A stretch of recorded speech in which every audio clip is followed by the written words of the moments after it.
Life with Liliana and Friends. Bula everyone and welcome to Life with Liliana and Friends. As you can see, I am not Liliana and I am very nervous about being your host today. Having said that, I am very happy today to come out of my comfort zone and interview Liliana based on her childhood and her growing up, her life as a student, because some of the stories that she has is very, her testimonies are very powerful, and we are going to um, dive into what she will share, and hopefully we get some wisdom, some nuggets from there which we can apply into our life. So upon reflecting on my episode a couple of weeks back, I was wondering what Liliana's upbringing was like, and her student life and all that. So I thought, why not Liliana come on the show and I just interview her, because there's a lot of people that are around her who have heard her stories and they really appreciate what she talks about in while growing up, the different challenges she faced, and all the different people that she crossed paths with while growing up. Having said that, I won't take too long, but I'd just like to introduce you all to our guest today, guest on her own show, and so as you all know, this is Liliana, my beautiful wife Liliana, and she is very happy to make time from her very busy schedule to come and give us a few tips on what it was like growing up. So are you nervous? Yes, you're making me very nervous. I Yeah, don't know that's what good. you're going to ask, so please No, take it but easy on me. that's good. I'm glad you're nervous because that makes me feel much better. Okay, so I just have a few questions that I want to ask. Yeah. Um, like I just want to know what when you came back from the UK, hmm what was like? How old were you when you came back? I was around 8. 8. Yes. Okay, Primary and school, eh? so you came back from the UK and you started. Yeah, I went straight into Veuto. I think that was class 3. Oh, okay. Yeah. And then from there, from class 8, class 3. Yeah, so class 3 to class 6, I was in Veuto. Yeah. And then class 7, that time it was Form 1, eh? Form 1 and Form 2, we went over to grammar. And then from grammar, I went to ACS, Form 3 Okay. to Form 6. Yeah. Okay.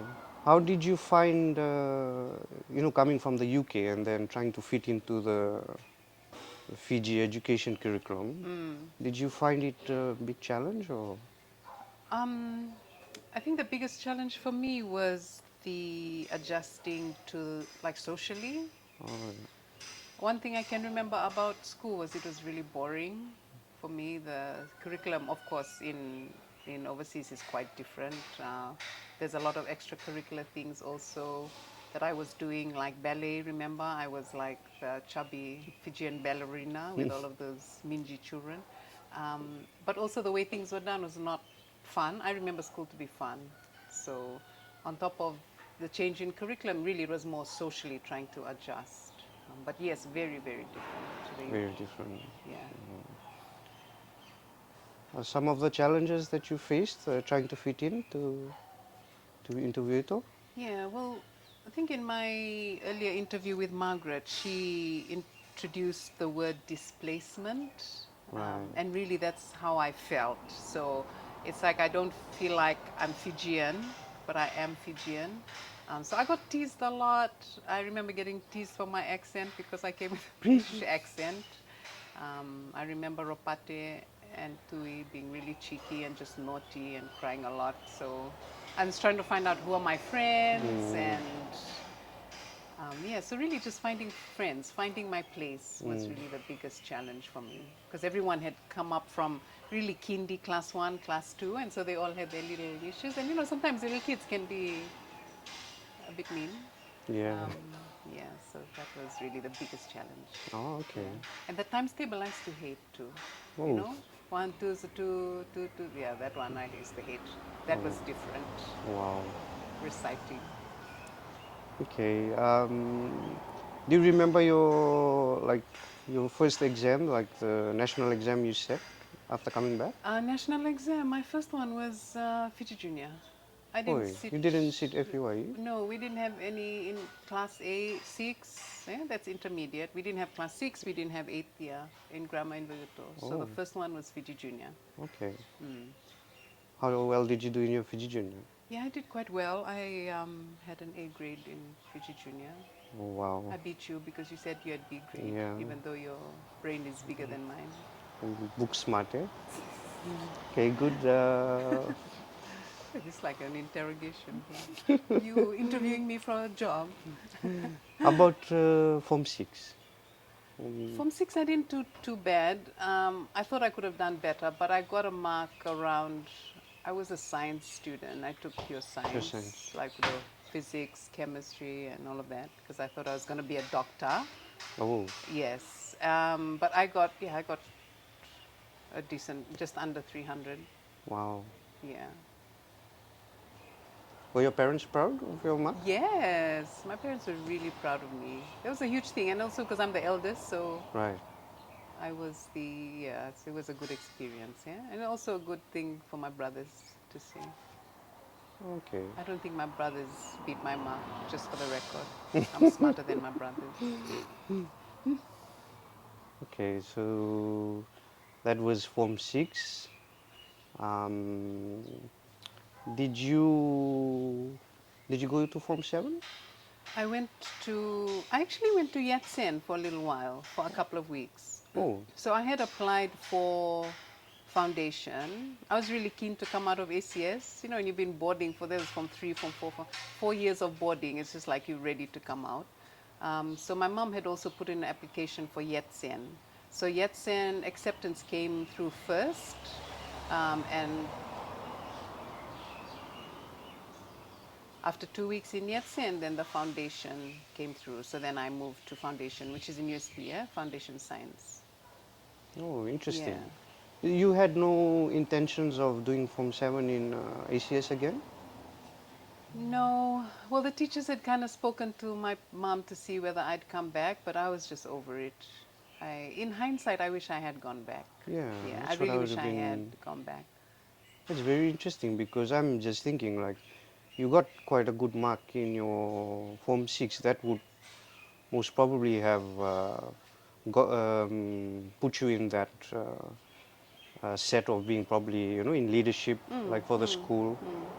So it wasn't your call, it was your parents. No, they gave me the choice. Ah, My mom had said, I would prefer for you to stay, but it's really up to you.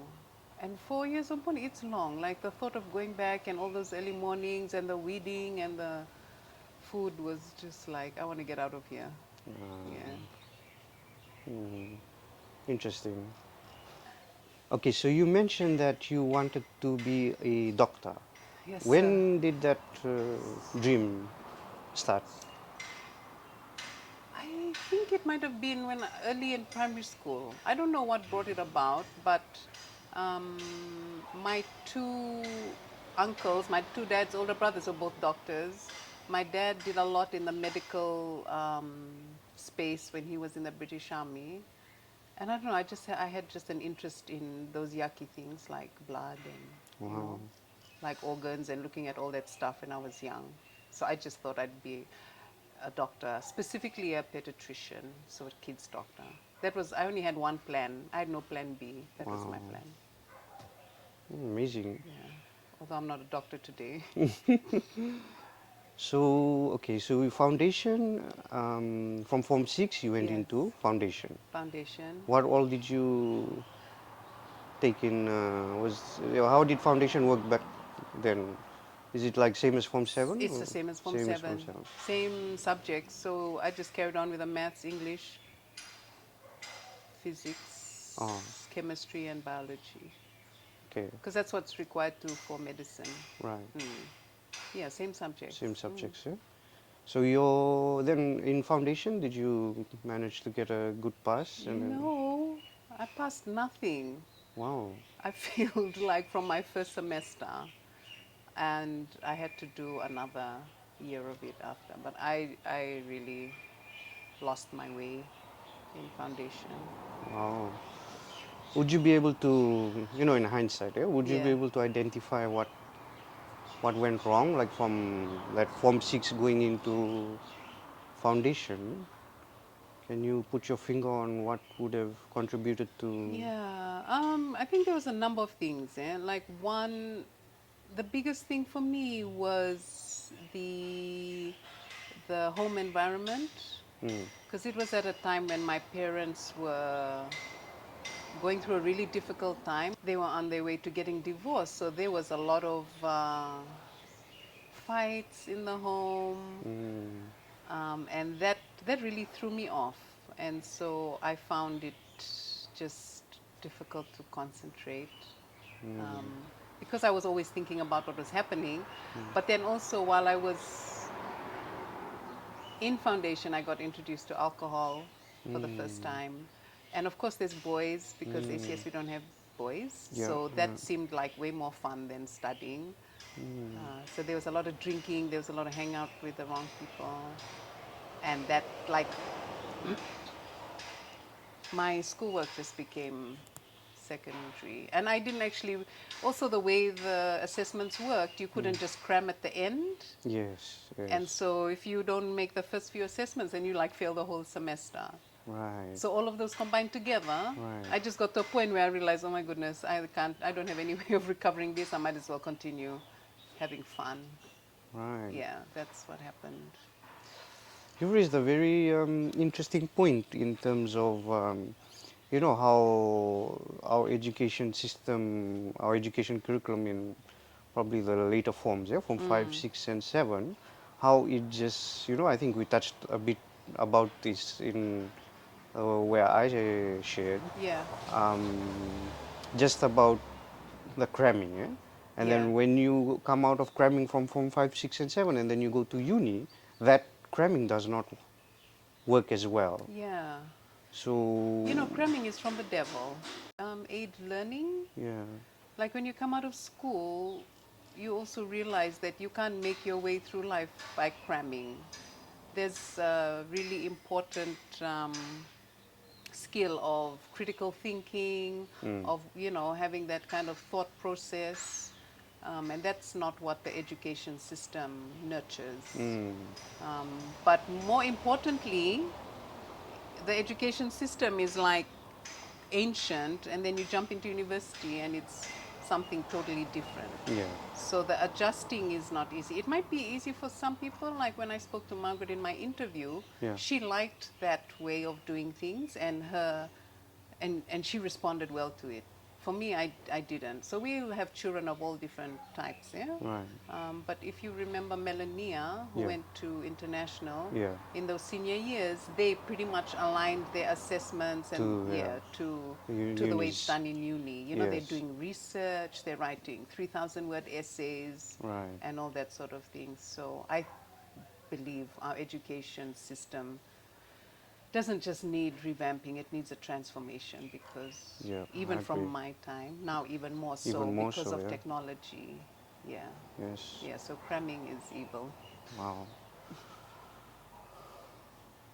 Okay, so what was the response like from home when they noticed the drop in form in foundation? Man, they were really disappointed. And I think that was my biggest, it made me feel even worse because I was letting them down.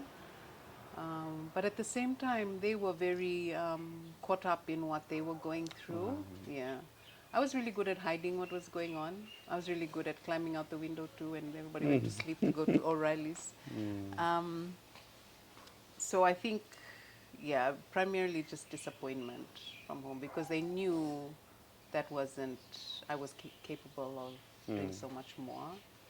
And they knew it would also impact my dream of becoming a doctor. Yeah. So your coping mechanisms Yeah. for during that time was unhealthy. Yeah, and I didn't realize it was a coping mechanism. Like now, like you said, Yeah. only in hindsight, then I hindsight. realized what I was doing, Yeah. trying to manage Okay. the emotions of what was happening in the home. Right. The crowd in foundation, were there any others that went across with you from ECS? Yes, and they were so good. Oh, They all passed. wow. I had good friends. They all passed. They all went, a number of them went on to medical school even. But I just kind of drifted away from them. It was really sad to see. I mean, because I'm like, my story is the story of so many others. Yeah. Just to see how a good student with so much potential can drift away just by something that's seemingly small. Like, you know, like for your story, when we compare our stories, it's kind of like, oh, you, Liliana, you have no excuse. Like Edwin had a worse off situation. You know, you and I have spoken about this. But I guess to every young child, everything is relative. So what might not be extreme for you was extreme for me because I'm in a different environment. So many children like me. Yeah.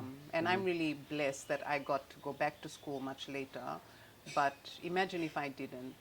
Yes. I would have just been another good student that just became a statistic and fell by the wayside. Wow. Yeah.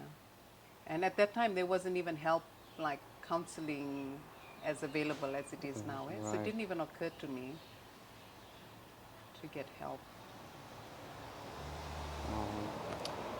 Interesting, eh? Were you a private student or were you on scholarship? I got a scholarship. Yes. Wow. Into foundation. Yes. Oh, And yeah, then because you had the mark, eh? Yeah. And then obviously lost the scholarship. Which scholarship did you get? I got PSC. PSC. Yeah. And I believe there was a PSC. And then I also got a PSC scholarship later. I did go to FSM later, Right. after my second year of foundation, to do pharmacy. Yeah? Okay. And I got another PSC scholarship. Yeah. So you didn't do well in the first year of foundation, then you did foundation again. Yes. What was the difference? What changed in order for you to pass the second year of foundation? Well, first thing I attended classes. Right. Mostly the other time I just wasn't even attending classes. And I realized if I don't make it now, then I'm really stuck. And because my parents had said, okay, we're just going to pay for this. And I didn't even pass that well, but I passed, Yeah. which was good. So I had a second chance. Right. Yes. Okay. So straight after that, then you went into FSM, eh? Yeah, I went into FSM and then I lost my way again. Wow. Well, I passed. What happened was I went to FSM and they said to me, I told them I wanted to do medicine. What they said to me is you don't have the marks to get into the medical program, the MBBS program. But if you do the first year of pharmacy, at least you have some grounding because you do a lot of similar subjects like some biochemistry kind of top things and all of that. And then you can start your MBBS the year after, like if you get really good marks. So I did that and I did really well actually in my first year. And then when I came back to ask them if I could, get into them, then the coordinator had changed and they were like, yeah, that's not a thing, Liliana. Wow. You can't do that. And so I got really disappointed and I just exited myself out of the program without telling my parents Wow. because I did not believe in doing something that I wasn't interested in. Right. Yeah, it's very difficult for me to force myself to do something that I don't believe in. Yes. Yeah, Yes. so That's very interesting, because there's a lot of career advice and all that's been given by the universities and all, and that just shows it needs to be yeah, documented. Yeah. Yes. Like if anything is just said word of mouth, it's hard Yes. to take that and consider a program just based on word of mouth. Yeah? That's true. I think that's a very important learning for each uni student. Yeah? So okay, so you pulled out of there, Yes. and then what happened next? And then I was really stuck because I had no plan B. Right. You know, all I knew is that I was going to be a doctor. And so I went through this phase of what am I going to do? And then my mom found out much later that I wasn't actually going to school because I wasn't telling them. And so I actually moved out. I thought, okay, if I don't not going to become a doctor, what else do I like doing? That's where I just started from. And then one of the things I do like doing is cooking and experimenting with things. And so my friend Tracy Powell, she had a catering company, and we were also paddling together at the time. And she needed an extra pair of hands, so I went and worked with her, baking for the Rock, the cafe, and then I got married. Yes, too early, at 21. Wow. Amazing, eh? Yeah. Okay. So when did you go back to school to get your degree? How old were you? Yeah, so I said I got married, but what I just want to make clear is that I actually got pregnant first. I got pregnant when I was just 21, just turned 21. And I wanted to mention that because I know there's a lot of viewers that get pregnant quite young and kind of fall by the wayside and probably think that's it for them. Yeah. But then we got married about a year later, just before Melania was born, or 9 months later. And then when Melania was 3, I think, I went back to school. I mentioned on the other interview that my ex-father-in-law had Yeah. pay for my school fees because he believed it was something important for Yes, me. yes. And that was the real lifeline, yeah? Like, without that, I think my path would be very different. Because I was a housewife then. Right. I was a housewife at 25. Right. Wow. 25 or, yeah, 23. It's interesting, eh? That's a good point. Like for when they get pregnant, they get married, and then if they want to continue with, continue their education, Yeah. it's like you need to have someone who has the finances to support you in doing that. I think we briefly touched on this um, during my interview, that Yeah. there is not that support system Yes. that want to continue schooling even after they get pregnant and all of Yeah. that. I don't know what's around. Like, We really need that. Like, I yes, think what we were talking about is there needs to be a safety net yes, because our children make mistakes, right, or they make choices that are not right. And, whether it's just a pool or a fund, and once you do start working without qualifications, you're only getting a little bit of income, like your example. yeah, yeah, And so you don't actually have enough to pay for your own school yeah, fees. Eh? yeah, So it'd be great if the government yes, or someone could come in at that point, with a safety net. yeah, yeah. It's a good point. Okay, so what do you think can be done for people who are facing or have faced what you have gone through, like similar situation? What do you think the society can do for them? Is there anything that you can think of? Like maybe how we can support Yes. support the kids who are in similar things. I think first, just before society, I was thinking like the first thing from a parent's perspective. Like you think of my situation, it was kind of like the result of such, that toxicity that was going on between my parents. I think it's really important for parents to be aware of how their lives and their issues and their behaviors overflow and impact the child. And I know my parents were just dealing with things as best they knew how, but now we know better. So it's so important for us to find solutions as parents that have minimal impact on the children. That's one thing. It's our responsibility. Like my story is kind of like the end of they kind of just things got worse and worse. But we need to be more intentional. Like it's not good enough Yeah. for us just to let our children be impacted. I think also that the church has a huge part to play. I feel like we as the church have failed our people in so many ways because we're meant to fill in those gaps, like you said. Families will have issues, couples will, have different things that they are challenged with. That's just life. That's how marriage unfolds and works out. And the church is really, I feel like, the best place for us to get some wisdom and some love and just people to journey alongside you. I mean, you and I are testament to that fact. Even we found without going back to our friends doesn't work the same way. Yep. We need to be solid in some foundation, like whether it's a church or, whatever church or religion you're a part of. So I think that's important place for them to come in, because when you're involved in the lives of the people like that, then you will be able to also see warning signs, before, rather than waiting for the child to come to you, you can already get alongside them. Like, we need to just be alert to that. Yeah. But from a national perspective, definitely that safety net that we spoke about. There'll always be children that will, slip and lose their way. And then maybe a couple of years later be like, oh my goodness, I should have paid more attention. And that's okay, because that's part of life.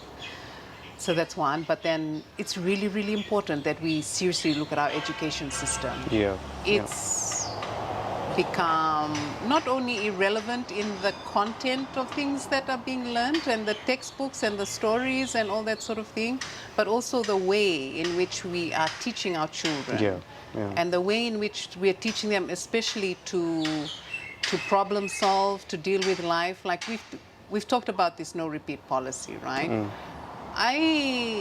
Personally, I don't agree with the no repeat policy because sometimes we fail. Yeah. And it's okay. Yeah, true. What we need to be doing, I believe, is to be equipping our children with the skills on what to do when you fail. Yeah. Because you will fail. Yes. It's a part of life. Yeah. And so by taking that away, I feel like that just goes against that whole grain. So we are now creating a new generation that are less resilient. So when now more and more problems come up, and because they don't know how to deal with failure, there's more stress, there's more leaning into coping mechanisms that are not healthy. Right. There's more domestic violence, there's more use of drugs, there's more watching of pornography, all of this stuff, because we don't have the skills to cope. So that's one thing. And then we have this curriculum, the way we are learning, what we are learning. But that jump from our school to university is just significant. Now in university, you're expected to do everything online. A lot of schools don't even have enough computers for them to do things online, and so how do we expect like 18-year-olds to suddenly come and start learning this whole new way of doing things in just 3 years? It doesn't make any sense. So like I said earlier, it's not just a tweaking, it's not just a new curriculum, but it's a whole transformation of the way we learn. Cramming, we know, doesn't work. How are we creating or building critical thinkers? These are problem solvers for our nation in the coming years, And so if now the situation when you cram is that if you haven't crammed it and you don't know the answer and a situation comes, it wasn't in your textbook, they don't know what to do. Whereas if you teach, problem solving and critical thinking, and then that will help them. Again, it's equipping them personally, but it's also building our nation. I think that's what we forget. So I would urge the next government to prioritize that. It's of high national importance, I believe. Very true. Yeah, I think that's really all I can think of. It's good, very interesting, very eye-opening.